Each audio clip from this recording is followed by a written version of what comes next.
All right, let's get some more expert analysis of the biggest headlines of the morning as we head now and focus on November. Joining us yet again this morning is Eleanor Neff Powell. She's a professor of political science at UW-Madison. Good morning again, Eleanor. Good morning. Thanks for having me. I want to start this half hour asking you about a less covered race, although it's certainly been in the news this morning. Speaker Robin Vos, the longest speaker in Wisconsin history, he did eke out a win over Trump-endorsed Adam Steen after a bunch of drama with Steen getting endorsements from both Trump and Michael Gableman. But the margins here, 51 to 49. It's a close one. Yeah. What is that about? Is that, an endorsement of Trump? Yes, I mean, that was really a race that sort of came out of nowhere, and I think no one was expecting to be very close until former President Trump came in with his endorsement. It certainly shows the depth and continued strength among Republican primary voters.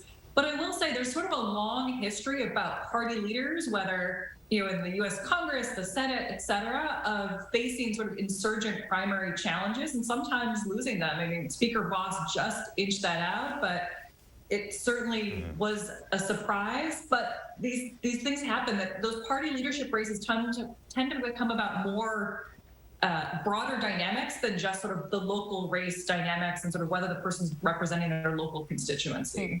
Speaking of surprises, what do you think was the biggest surprise of the night?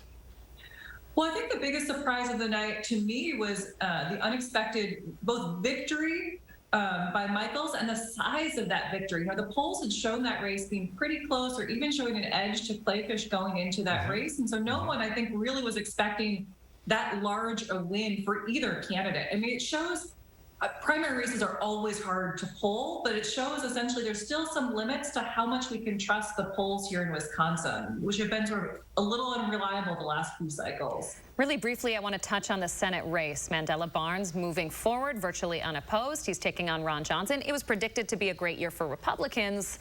What are you expecting here?